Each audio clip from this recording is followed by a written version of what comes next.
5ই August গণ অভ্যুত্থানের মুখে শেখ হাসিনা দেশ ছেড়ে পালিয়ে যাওয়ার আগেও বিভিন্ন গণমাধ্যমে আসে দেশের টাকা বিদেশে পাচার এবং সেই টাকায় হাসিনার আশীর্বাদ পুষ্টদের সেকেন্ড হোম গড়ে তোলার তথ্য।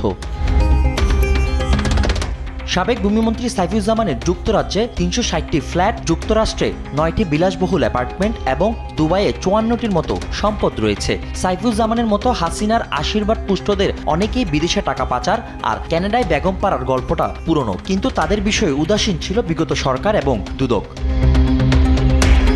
পট পরিবর্তনের পর তাদের বিষয়ে তৎপর দুদক। দেশের সম্পদ জব্দের পাশাপাশি বিদেশি সম্পদ জব্দেরও উদ্যোগ নিয়েছে সংস্থাটি। মহাপরিচালক জানান, কাজটি সহজসাধ্য নয়, তবে এই কাজে কোনো গাফিলতি নেই।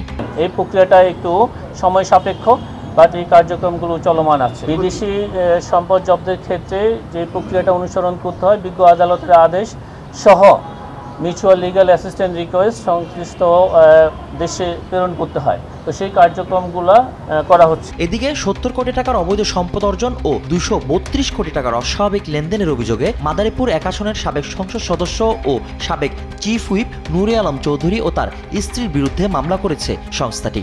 57 কোটি টাকারও বেশি মূল্যের সম্পদের মালিকানা অর্জন এবং তার নামেও ব্যবসা 8টি ব্যাংক হিসাবের মাধ্যমে 232 কোটি টাকারও বেশি অস্বাভাবিক এবং সন্দেহজনক লেনদেন করার অভিযোগ অনুসন্ধানকালে প্রমাণিত হয়েছে।